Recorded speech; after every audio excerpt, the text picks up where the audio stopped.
पूर्वी राजस्थान के 13 जिलों से संबंधित ईआरसीपी पर कांग्रेस अब फ्रंट फुट पर खेल रही है। जयपुर में प्रतिनिधि सम्मेलन के बाद अब कांग्रेस ने इस मुद्दे पर केंद्र को घेरने के लिए आगामी कार्यक्रम जारी कर दिए हैं। 9 और 10 जुलाई को ईआरसीपी प्रभावित 13 जिलों में कांग्रेस प्रेस कॉन्फ्रेंस करेगी, जिसमें प्रभारी मंत्री, विधायक प्रत्याशी और जिलाध्यक्ष तक शामिल होंगे।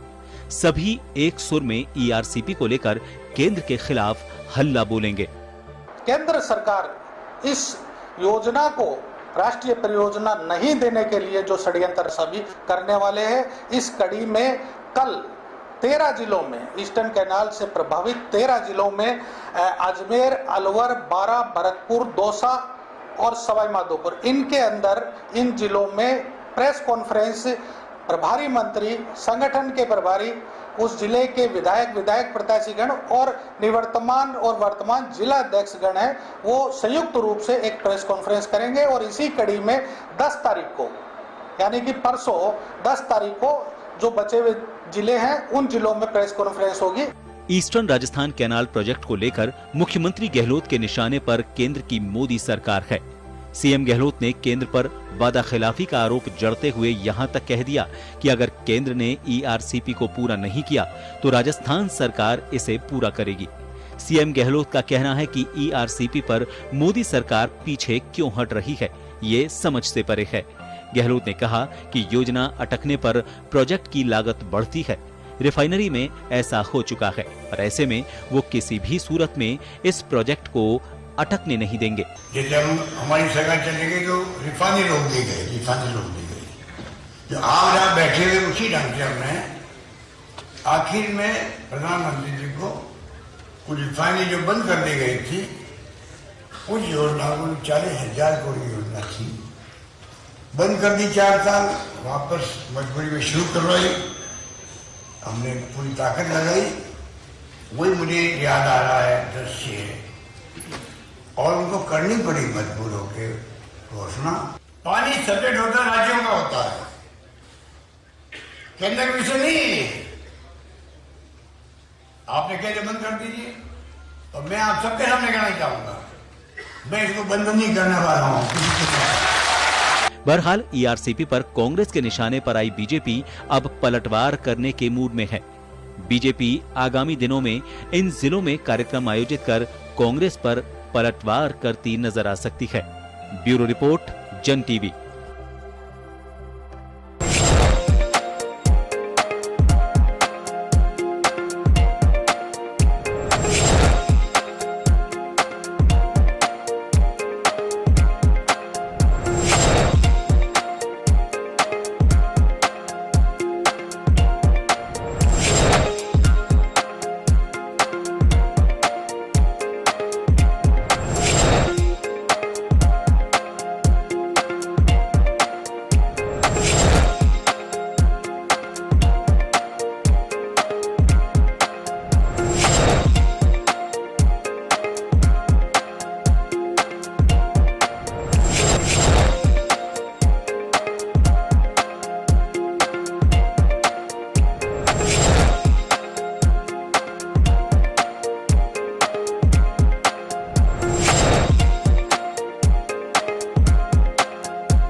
घंटे में स्वागत है आपका। मैं हूं योगेंद्र, आप देख रहे हैं खास खबर। खास खबर में इन दिनों राजस्थान में एक मुद्दा है ईस्टर्न कैनाल परियोजना का।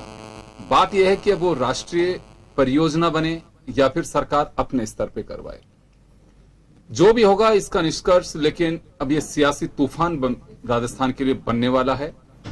मुझे पता नहीं किसान उस नहर से फसल काट पाएंगे, नहीं काट पाएंगे, कब काटेंगे, लेकिन 2023 में वोट की फसल जरूर कटेगी। अब वो किस खाते में कटेगी ये देखने वाली बात होगी।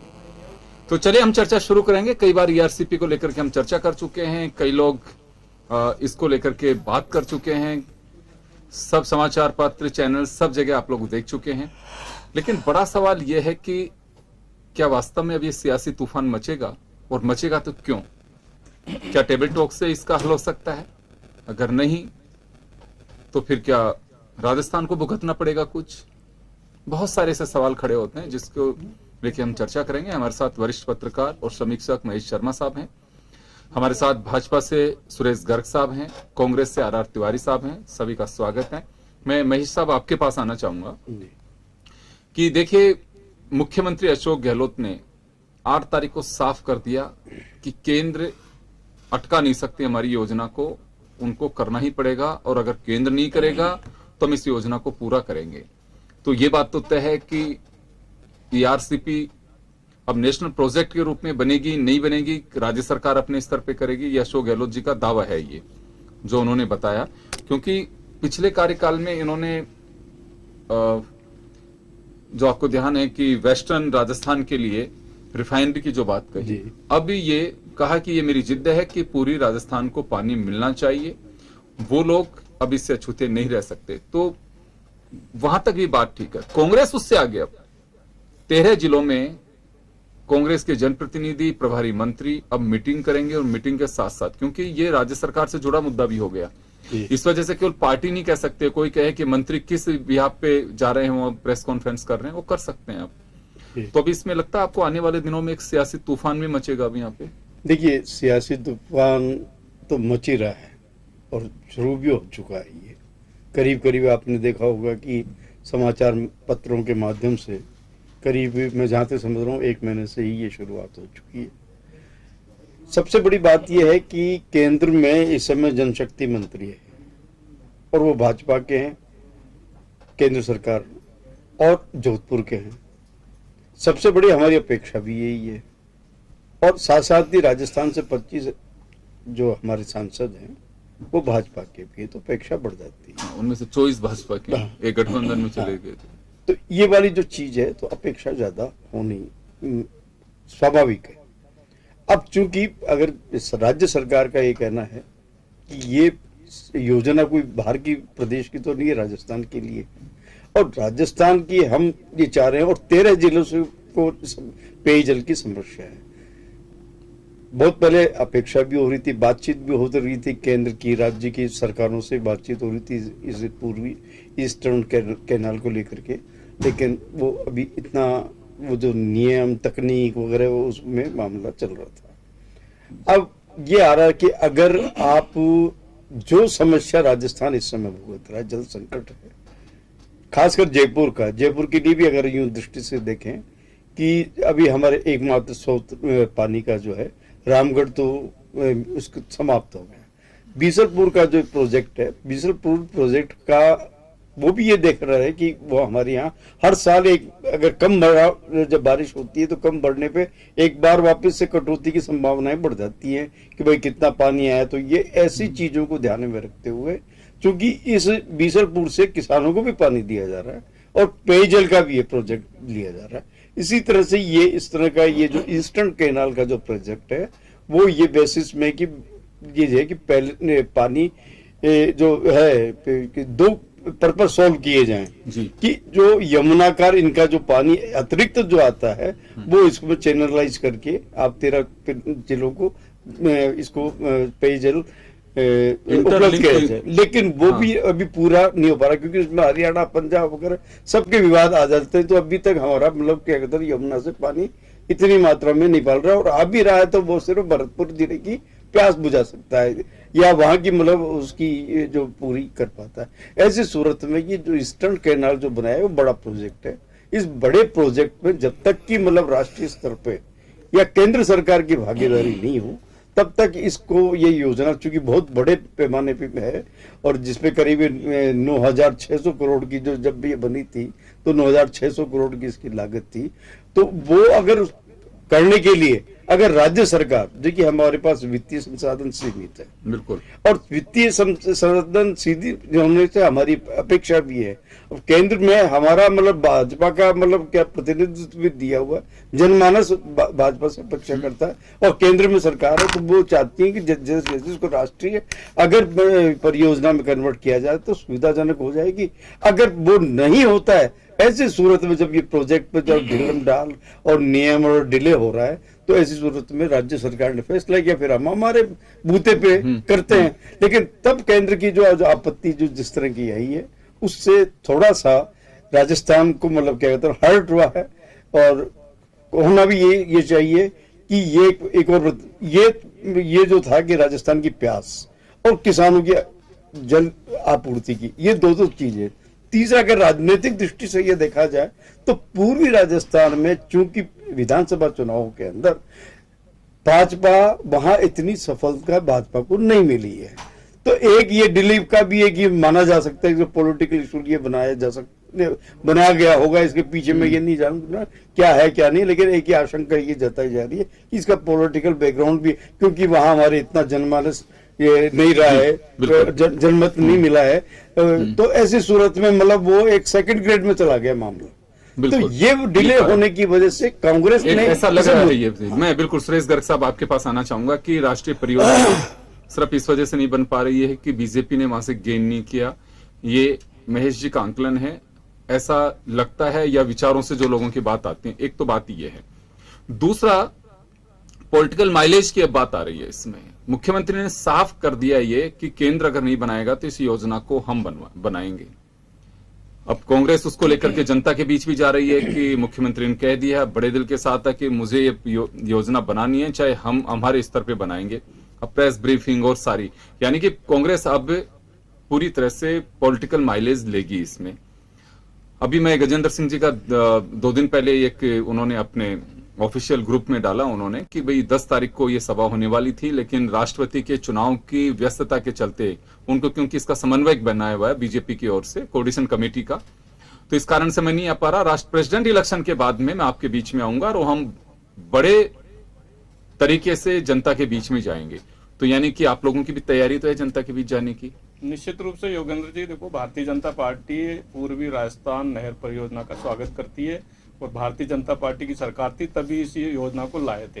भारतीय जनता पार्टी जो एक वहाँ की जो समस्या है पूर्वी राजस्थान की, उसके लिए समर्पित है और उनकी समस्या का समाधान करना चाहती है। लेकिन इसके अंदर मुद्दा क्या हो रहा है, ये एक राजनीतिक किया गया है।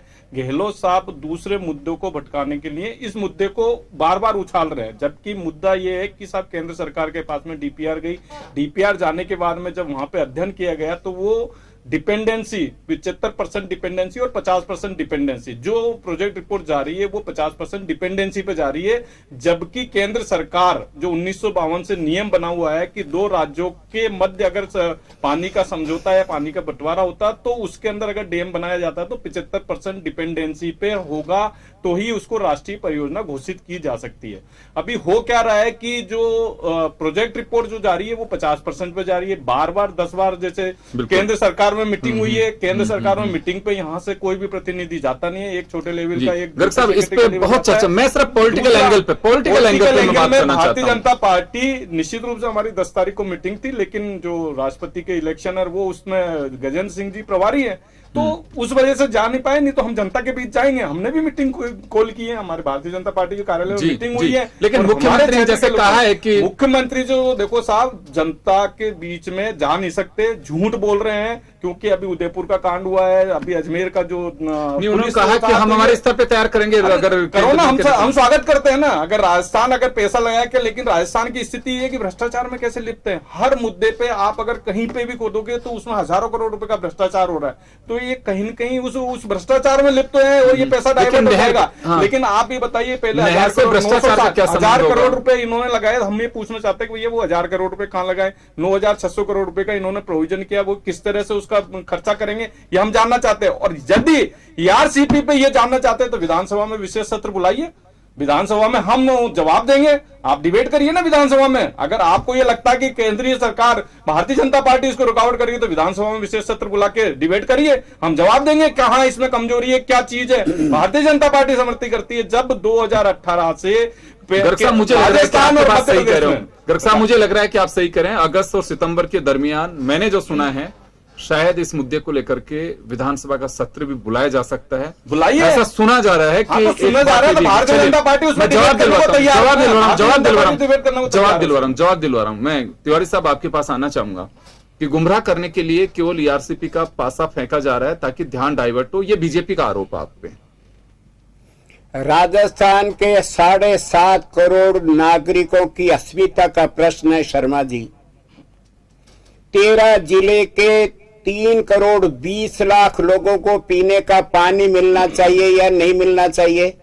वहां के किसानों की लाखों हेक्टेयर जमीन को हम खेती के अंदर उपयोग करना देना चाहते हैं नहीं चाहते हैं। गर्ग साहब, राजस्थान की पूर्व मुख्यमंत्री वसुंधरा राजे जी ने 2000 में ये प्रोजेक्ट बनाया था या नहीं बनाया था? गर्ग साहब, अरे भारतीय जनता पार्टी के द्वारा बनाई योजना को तो हम लागू करना चाहते हैं। क्या से लोगों को पीने का पानी, किसानों को हम पूरी तरह से सुने थे ये, अब आप भी जरा सुनिए। किसानों की लाखों हेक्टेयर जमीन को हम लहलाती फसलों के रूप में देखना चाहते हैं नहीं। राजस्थान का पानी धौलपुर के माध्यम से चंबल में जाता है और महासमुद्र में जाता है, वो वेस्टेज पानी हमको बचाना है या नहीं बचाना चाहिए? राजस्थान की डीपीआर जिस कंसल्टेंट ने बनाया था, आज वो भारत सरकार के जल संसाधन मंत्रालय में काम कर रहे हैं नहीं कर रहे? अरे 75-50% की बात नहीं है, मैं फिर कह रहा हूं आपको। अपन पॉलिटिकल एजेंडे पे आए। राजस्थान का भूभाग 10% देश के भूभाग में और पानी की मात्रा 1%। पूरे राजस्थान की धरती पर 1%, भारत का जितना भी पानी है उसका 1%। और राजस्थान का छितरा हुआ गांव भौगोलिक दृष्टि से हमारे राजस्थान के जननायक ने आपको पहले भी बताया था, पचपदरा वाला जो रिफाइनरी का काम वसुंधरा राजे जी ने रोका, उसकी लागत बढ़ी या नहीं बढ़ी? अशोक गहलोत के महारथी प्रयासों से हमने पचपदरा को वापस चालू किया या नहीं किया? लाखों लोगों को रोजगार मिलेगा या नहीं मिलेगा? अरे ये मैं एआरपीसी के लिए कह रहा हूं कि 3.5 करोड़ लोगों की प्यास को बुझाने का हमने अगर संकल्प लिया, उसका साथ दो। और सौभाग्य से सही कह रहे थे महेश जी, राजस्थान को पहली बार जल संसाधन मंत्रालय फुल कैबिनेट स्वतंत्र चार्ज मिला है। सौभाग्य कहें या दुर्भाग्य कहें, 24 भारतीय जनता पार्टी के रीढ़ का एक सहयोगी 25 सांसद। राजस्थान का जोधपुर का लाल गजेंद्र सिंह शेखावत भारत सरकार में नरेंद्र मोदी के प्रिय है या नहीं है? अगर वो अपने राजस्थान की जनता के 3.5 करोड़ लोगों की प्यास नहीं बुझा सकते तो उनको इस्तीफा दे देना चाहिए। प्रधानमंत्री से उनको मांग करनी चाहिए। और मुख्यमंत्री तो लगातार कह रहे हैं योगेंद्र भाई, आप 25 सांसदों के साथ में मुख्यमंत्री जी कह रहे हैं मेरे को आप साथ ले चलो, मैं अमित शाह जी से मिलने को तैयार हूं, मैं झोली फैला करके राजस्थान के लोगों का प्यास और किसानों की लहलाती फसलों के लिए आप समय लो। गजेंद्र सिंह शेखावत समय में मुख्यमंत्री जी को बताया उसके कौन सा दिन क्या हुआ? हमारे राजस्थान के सारे मंत्री सारे विधायक गजेंद्र सिंह जी के साथ में चल करके देश के प्रधानमंत्री से राजस्थान के 3.5 करोड़ लोगों की प्यास बुझाने की मिन्नत करेंगे। अरे शर्म करो, हर चीज को राजनीति से जोड़ दो। ये राजनीति का मुद्दा नहीं है सुरेश गर्ग, राजनीति का मुद्दा नहीं है, ये लोगों की प्यास बुझाने का मुद्दा है, किसानों की फसलों को पानी देने का मुद्दा है। एक बार बताइए आप, कांग्रेस और आप लोग ये बताइए। चलिए मैं ये पूछना चाह रहा हूं, आप लोग अब जनता के बीच जा रहे हैं, प्रेस कॉन्फ्रेंस करेंगे, आपके प्रभारी मंत्री जा रहे हैं, क्या कहेंगे जनता से? क्या कहेंगे? क्या योगेंद्र भाई, हमने 6 तारीख को बिरला सभागार में राजस्थान के 13 जिलों के चुने हुए प्रतिनिधियों को बुलाया था। आपको कल्पना से परे में, अगर आपके यहाँ गए होंगे तो पत्रकारों को पता होगा, वहां 8,000 जनप्रतिनिधि उमड़ करके आए थे। आज उन्होंने अस्मिता का प्रश्न बना लिया है। वहां पर मुख्यमंत्री ने कहा अगर केंद्र सरकार हमारे साथ में भेदभाव करेगी तो 9,600 करोड़ रुपया मैंने प्रावधान में रखा है, राजस्थान सरकार अपने सीमित संसाधनों में पूरा करेंगे। और कल हमारे 6 जिलों के अंदर हमारे जिले के प्रभारी और मुख्यालय के जो हमारे प्रभारी हैं वो जन जागरण अभियान की शुरुआत करेंगे और लगातार गांव, ढाणी, पंचायतों तक जाकर के इस बात को कहेंगे कि केंद्र की सरकार हमारे साथ में सौतेला व्यवहार कर रही है। वसुंधरा राजे के किसी प्रोजेक्ट को राजस्थान सरकार ने रोका नहीं, हमारे प्रोजेक्ट को जरूर बीजेपी की सरकार रोक देती है। ये बात कहेगी। चलिए, जनता का मैं अभी एक बार जवाब दिलवाता हूं। आपने सुन लिया गर्ग साहब, ये कांग्रेस का एजेंडा होगा और जनता के बीच जाएंगे। जनता के बीच जाने के लिए आप लोग भी कह रहे हैं, तो ये चुनाव से पहले ही तूफान उठेगा कि लोगों को पानी भी मिलेगा? देखिए योगेंद्र जी, भारतीय जनता पार्टी का क्लियर कट है, हम पूर्वी राजस्थान नहर परियोजना का स्वागत करते हैं। केंद्र सरकार के जो नियम बने हुए हैं, 1952 से जो नियम बने हुए हैं, उसके अकॉर्डिंग अगर आप डीपीआर भेजोगे तो निश्चित रूप से केंद्र सरकार उसको एक्सेप्ट करेगी। अगर गहलोत जी की मंशा है पूर्वी राजस्थान में पानी लाने की, तो भैया जो नियम बने हुए हैं 1952 में तो कांग्रेस की सरकार थी ना, उन्होंने ही बनाया। अरे 52 को 2022 में एक सेकंड, आप लोग मध्य प्रदेश में भी आपकी सरकार है, भारत में भी आपकी सरकार है,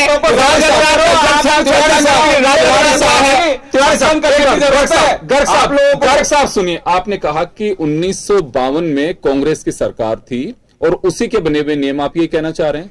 देखो सर, अब तो मेजोरिटी आपके पास में, चेंज कर दीजिए नियम। मेरी बात सुनो, इसके अंदर सभी राज्यों का मसला है, 2 राज्यों का मसला होता है, 2 या 3 से ज्यादा राज्यों का मसला होता है। इसके अंदर आप ये बताइए डिपेंडेंसी 75% मैं जो कह रहा हूं, आपका जो सवाल है मैं उसी पर पूछना चाह रहा हूं। बिल्कुल आपने कहा कि 1952 में कांग्रेस से बना हुआ है, कई बार इसमें इस मुद्दे में बहुत सारे नियम बदल गए सर, कई बार बदलिए उसको। सर नियम कैसे बदल सकते हैं आप ये बताइए। आप 1,000 गज का आपका प्लॉट है, मैं जेडीए में उसमें मकान बनाने के लिए जाता हूं और मैं ये कहता हूं कि साहब मुझे 1100 गज के अंदर बनाना है, तो जेडीए 1100 गज के अंदर परमिशन दे देगी क्या? 1000 गज का प्लॉट है, 1000 गज के अंदर बना सकते हो, 1100 गज में थोड़ी बनाने देगी। गर्ग साहब, आपकी बात से है, 2 बातें 75%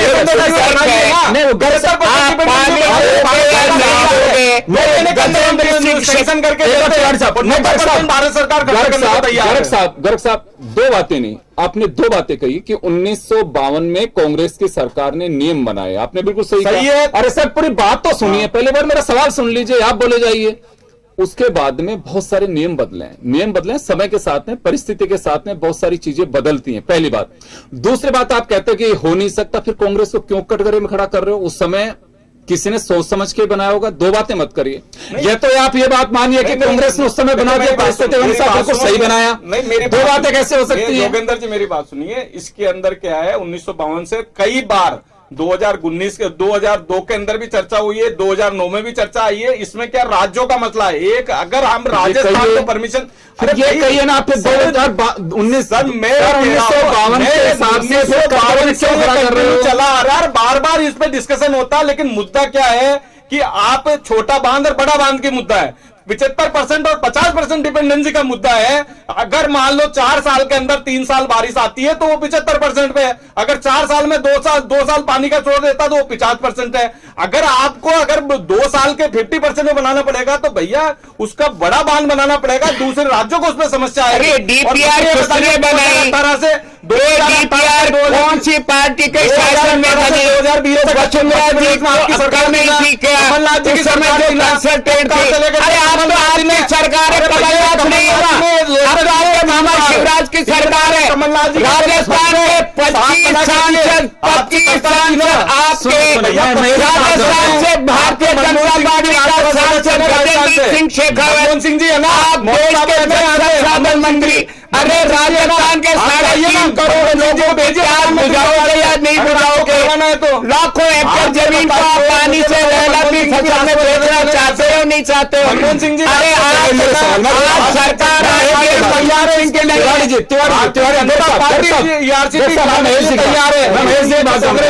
वो तैयार नहीं है। मैं आपके पास आना चाहूंगा। जो आप रुख देख रहे हो ये बहुत छोटे स्तर पे है, लेकिन ये वही रुख है जो ऊपर के पार्टी के नेताओं का रुख है। साफ है, इस लिहाज से तो मुझे लगता है कि नूरा कुश्ती है, राजस्थान को पानी नहीं मिलेगा, क्योंकि वोट की फसल कटे कैसे। आजकल एजेंडे बेस होते हैं बाकायदा, जनता को कोई ख्याल नहीं रखता वोट कैसे मिल सकता है, उसको फोकस किया जाता है। मैं एक बात जानना चाहूंगा आपसे, 1952 बीजेपी लगातार कटघरे में खड़ा कर रही है, श्रीराम वैदेरे कटघरे में खड़ा नहीं होंगे?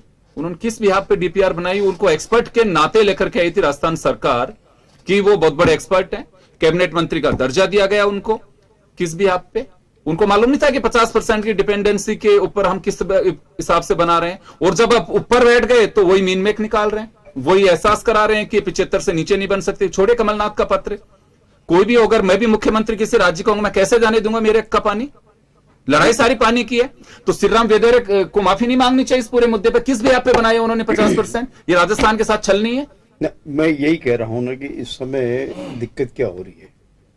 अगर राजनीतिक रूप से अगर देखा जाए तो पूर्वी राजस्थान जो है इस समय कांग्रेस और भाजपा दोनों के लिए अखाड़ा का मुद्दा बन रहा है। भाजपा अपना वहां वर्चस्व बढ़ाना चाहती है और कांग्रेस अपना वर्चस्व वहां मतलब कायम रखने की कोशिश कर रही है। ये इसी एक उद्यम है जो ये तो है राजनीतिक एजेंडा। अब सवाल आता है तकनीकी अगर स्तर पर किया जाए कि राजस्थान में वर्षा का पानी जैसा भी आता है वो बह जाता है, अतिरिक्त पानी।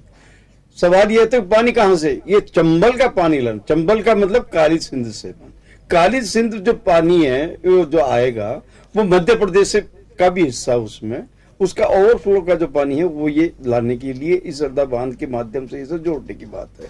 और जो इधर से आपका यमुना का जो पानी आ रहा है तो वो भी एडिशनल जो आएगा, तो ये ईस्टर्न कैनाल इस बेसिस पे बनाइए, आप बैक में यूज आइए। तो निश्चित रूप से ये नहीं कह सकते कि मतलब आप ये सारी जो भी पूरा जो तैयार होगा जिस तरह से जो खाना ये जो 13 जिलों के जो पानी और सिंचाई वगैरह का सब जो तकमीना जो बन रहा है जो जिस तरह का, तो वो बिना अंतरराज्यीय मुद्दा ये से जल मिलने से ये सहूलियत नहीं होगा, क्योंकि राजस्थान के पास नहीं है इतना पानी कि वो अपने से आप अगर बांध भी बना लिए और उसमें पानी नहीं भरा तो क्या फायदा हुआ? एक मेरा सवाल मेरा सवाल जो है अब ये आता है ERCP को लेकर के बीजेपी तो ये क्रेडिट लेना चाहती है कि ये तो गुम था मामला, उठाया ही हम नहीं था जी, ये तो बीजेपी साफ कहती है। बिल्कुल। लेकिन अब बीजेपी ये भी ढोल रही है कि 75% डिपेंडेंसी है, ये बन ही नहीं सकता।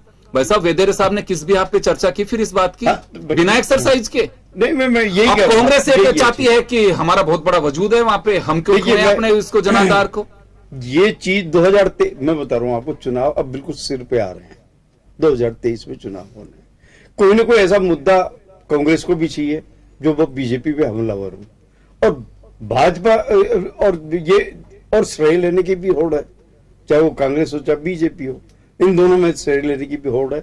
और साथ साथ ही ये भी है कि ये साहब ये हमने कराया तो जनता का समर्थन मिल जाए और वापस मैं जी क्या लगता है आपको कि मुझे जो दिखाई दे रहा है कि तकदीर तो खुलने वाली है पूर्वी राजस्थान के लोगों की, इसमें कोई संदेह नहीं है, चाहे पॉलिटिकल माइलेज के लिए हिसाब से हो कैसे भी हो, क्योंकि केंद्र में भी जो लोग बैठे हुए हैं 81 सीट का बहुत कम अंतर नहीं है। बीजेपी को सत्ता से बाहर करने में ये जो बेल्ट है ये बहुत बड़ा योगदान अदा किया उसने, और कांग्रेस को सत्ता में लाने के लिए तो इतनी जल्दी तो कोई छोड़ने वाला नहीं इस धरती को, ये तो तय है। अब इसमें क्या आपको लगता है कि इंटर कनेक्ट यानी कि इंटरलिंकिंग सिस्टम जो है रिवर्स का नदियों को जोड़ करके उस माध्यम से इस परियोजना को बैठाया जा सकता है? क्योंकि उसमें मैंने कहीं पर पढ़ा है, किसी एक्सपर्ट से बात की, वो एक ऐसा रास्ता है कि जिसके जरिए 75% की डिपेंडेंसी जो है उसको खत्म भी की जा सकती है। वो इंटरकनेक्ट वाला मामला आएगा, वो क्या टेक्निकल कैसे होगा ये मुझे पता नहीं है, लेकिन मैंने किसी से पूछा सर इसका रास्ता क्या निकल सकता है? इसका रास्ता इसमें यही तो है ऐसे में कि लगता जब है तक कि दोनों सरकारें मिल करके जन कल्याण को राजस्थान की प्रायोरिटी, लेकिन अब ये जो मुद्दा है मुझे ऐसे भी लग रहा है महेश जी कि ये पर्सनलाइज हो गया है और ये ईगो से भी जुड़ गया है। तो ये तो आप तय मान के चलिए कि प्रधानमंत्री के बिना दखल के जिस स्तर पे अभी चर्चा चल रही, ना गजेंद्र सिंह शेखावत अशोक गहलोत के साथ बैठने को तैयार हैं, ना अशोक गहलोत गजेंद्र सिंह की अध्यक्षता को मंजूर करने को तैयार हैं। ये तय मान के चलिए आप। अब वो स्थिति ये हो गई है, में नहीं आते सर, तो ये तो आप तय मान के चलिए कि ये संभव नहीं होगा। ये तो प्रधानमंत्री अगर खुद अगर लोग होंगे तब लगता है कि रास्ता निकल सकता है, अदरवाइज तो मुझे नहीं लगता है कि केवल बयानों की बात होगी, कुछ नहीं होगा। अच्छा, अशोक गहलोत जी कह रहे हैं कि राजस्थान अपने स्तर पे बना लेगा, बहुत अच्छी बात है, बना सकते हैं, लेकिन ये करीब 50,000 करोड़ का मसला है, सहज नहीं है राजस्थान के लिए। आर्थिक संसाधन, वो संसाधन हमारे पास में इतने नहीं है। अब वो फेजेज में कई सालों तक बनेगा तो पहले का पैसा आपका बर्बाद चला जाएगा, तो उस हिसाब से बिना केंद्र के उसके, क्योंकि कांग्रेस ये एडवांटेज ले सकती है इसमें कि हमने हमारा काम शुरू कर दिया, कांग्रेस पहली प्राथमिकता हमारी ये होगी ईस्टर्न राजस्थान के लिए, जितना हमारे पास में पैसा होगा हम इसमें और देंगे। बजट एलोकेशन अभी जैसे इन्होंने 9,000 करोड़ से ज्यादा किया, आने वाले बजट में और कर सकते हैं, क्योंकि ये आखिरी बजट था, संपूर्ण बजट। 2023 में जो बजट आएगा वो पूर्ण बजट नहीं होगा, क्योंकि चुनावी बजट होगा, वो उसमें घोषणा हो सकती है, अब जो होगा जो देखा जाएगा। लेकिन अभी बीजेपी भी नहीं छोड़ना चाहेगी, बीजेपी कैसे भी करके कोई इनको रास्ता निकालेगी, क्योंकि एक्सपर्ट्स की कमी है वहां पे भी। श्रीराम वैदेरे ने भी, अगर मैं आज भी कहूंगा कि श्रीराम वैदेरे ने अगर 50% डिपेंडेंसी बनाया, कुछ ना कुछ उनका मानस होगा, ख्याल होगा, इतना कच्चा खिलाड़ी वो भी नहीं है। अब वो अपने हिसाब से तर्क दे रहे हैं या पॉलिटिकल तर्क है, ये थोड़ा सा क्लियर नहीं है। एक चीज और बताऊं मैं आपको, इसमें एक ये भी विवाद का जो मुख्य एक मुद्दा ये भी है कि जो 75 और ये जो 50 का जो रोशे बता रहे थे कि वो डिपेंडेंसी का जो है कि 75% डिपेंडेंसी उनकी होती है जो पेयजल की योजना होती है, और 50% अगर करते हैं तो उसमें काश्तकारों को भी पानी देने, सिंचाई की भी व्यवस्था होनी चाहिए। जब हमें पानी ही कैटेगरी का नहीं, आप इंडस्ट्री के लिए कितना पानी यूज कर सकते हैं, आप एग्रीकल्चर के लिए कितना पानी कर सकते हैं, आप ड्रिंकिंग वाटर की जो प्लानिंग है उसके लिए कितना कर सकते हैं, उसका प्लान कर सकते हैं, ये सारा है उसके अंदर। जिस तरह से राजस्थान नहर को लेकर के जिस तरह से हुआ अब तक का जो विकास हुआ है, तो उसी तरह से ये विकास, ये छोटे मोटे एक जिले की बात नहीं है, ये जिले हैं 13 जिलों की प्यास भी है, और 13 किसान की भी बात है, और वोट की प्यास भी है इसमें। ये बिल्कुल है, दोनों दल मतलब जो चाह रहे हैं, मतलब क्या था ना, वो वापस से एक को सत्ता खोने का डर और एक को वापस पाने का डर, पाने की मतलब समय करना। 30 सेकंड में आपको मैं तिवारी जी और आप गर्ग साहब दोनों से और मुखातिब होना चाहूंगा। मैं तिवारी साहब, देखिए किसी भी प्रयास से आए, कौन भागीरथ बनेगा इसका ये वक्त तय करेगा, लेकिन साफ दिखाई देता है कि सामंजस्य इस योजना को सिरे चढ़ाया जा सकता है, कोई खामी है उसे दुरुस्त करना चाहिए, क्योंकि देखिए पानी का मामला है, पानी कोई भी राज्य हो, मध्य प्रदेश अगर अपने हिस्से का पानी देता है तो उसकी जवाबदेही है, गुजरात अपने हिस्से का अगर नर्मदा के जरिए पानी देता है तो उनकी अपनी चिंता है, ये भविष्य की चिंता है, पानी ही है, आज की भी और भविष्य की भी है। कोई भी सरकार हो, कमलनाथ तो वो पार्टी के वर्कर के रूप में लेटर नहीं लिख रहे हैं, वो एक राज्य के मुख्यमंत्री के रूप में लिख रहे हैं, वहां से लेटर लिख रहे हैं, तो लेकिन ये रास्ता क्या निकलेगा, कुछ बताया गया है क्या? योगेंद्र भाई, नया भागीरथ राजस्थान का 3.5 करोड़ लोगों को जो 13 जिलों के हैं उनके लिए अशोक गहलोत सिद्ध होंगे। केंद्र सरकार दुर्भाग्यवश राजस्थान के चुने हुए लोकसभा के सांसद जल संसाधन मंत्रालय का स्वतंत्र प्रभार है, वो जानबूझ करके, चूंकि अशोक जी से उनका व्यक्तिगत झगड़ा है, वो पानी नहीं लाना चाहते। अशोक गहलोत भागीरथ बनेंगे, 3 करोड़ 20 लाख लोगों को पानी की प्यास दिलाएंगे। हम हमारे संसाधनों से, केंद्र सरकार कितना ही हमारे साथ सोचेला व्यवहार कर ले, अशोक गहलोत अपने संसाधनों से पानी की प्यास और किसानों की फसलों को दहलाएंगे। चलिए 30 सेकंड में मैं गर्ग साहब आपके पास आना चाहूंगा। देखिए ये तो तय मान के चलिए, ये लेटर दिखाएं चाहे कुछ दिखाए, इसका कोई पब्लिक पे असर नहीं होता है, कोई पब्लिक पे असर नहीं होता। वो सीधा एक बात जानते हैं कि भैया पानी, और पानी की प्यास इतनी है कि मुझे जो डर लग रहा है कि 13 जिलों के लोग कोई ऐसा आंदोलन खड़ा नहीं कर दें कि बीजेपी और कांग्रेस दोनों को नई मुसीबत पैदा कर दें, क्योंकि ये प्यास आप लोगों ने और जागृत कर दी है वहां के लोगों की। देखिए योगेंद्र जी, भारतीय जनता पार्टी पूर्वी राजस्थान नहर परियोजना के समर्थन में है। हम भी चाहते हैं कि राष्ट्रीय परियोजना घोषित हो। राष्ट्रीय परियोजना के जो पैरामीटर से जो मापदंड बने हुए हैं, उस मापदंड के अकॉर्डिंग अगर कांग्रेस सरकार, यहाँ की गहलोत सरकार अगर उस मापदंड के अंदर प्रोजेक्ट रिपोर्ट भेजती है तो भारतीय जनता पार्टी वहां से केंद्र सरकार में 2 महीने के अंदर उसकी असर। अगर ये कहोगे यहाँ पे अगर राजस्थान की सरकार ये बोलती कि हम राज्य स्तर पे करते हैं, उसका भी भारतीय जनता पार्टी समर्थन करती है, अगर राज्य स्तर पे भी वो करना चाहे।